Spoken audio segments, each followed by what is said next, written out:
if that main sort of defense mechanism is completely inaccessible or not very accessible to Russian authorities, it's going to mean, much more significant pain and volatility in the local assets. Russian stock market, crushed by war, opens with big limits. These are all signs of a country that is in great distress. Where it ends for the Russian people and the Russian economy, of course. On Thursday, it came about that the trading restrictions imposed on the Russian stock market are lifted. However, they will still have to practice certain limitations. The limitations were imposed after Moscow invaded Ukraine. This came out almost a month since the ban was inflicted to swathe Russia's economy. The traders will still have to take care of certain rules and regulations, such as the non-citizens of Russia will not be allowed to partake in selling stocks.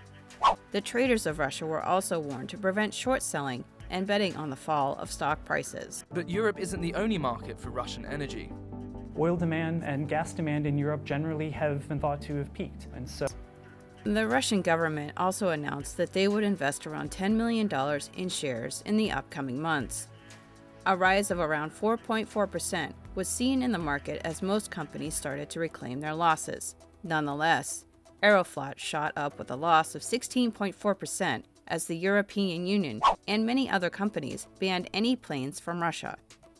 The government has been trying to consolidate the loss and make the ruble stable again. The CEO of Macro Advisory, Chris Weaver, sent a signal to the Russian population not to worry and that the situation would get better. I guess what President Biden will bring will be the offer of a more stable relationship.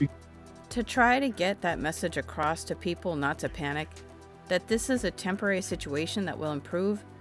However, it could be seen that the situation is quite infirm.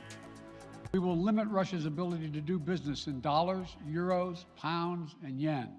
As most leading stock markets of the world had titled the Russian stock market as uninvestable around 1 week before the war broke out. With for-profit education, tech, healthcare, you name it. And now you've got the last two secretaries of state in the United States say. Related to this, Chris Weaver stated that the countries are no longer interested in putting their money in Russian stocks. The stock market is almost a sideshow at this point. It's more a sentiment indicator because obviously companies are not raising any money on the stock market, and they won't be able to. The stock market really is almost a sideshow at this point. It's more of a sentiment kind of indicator.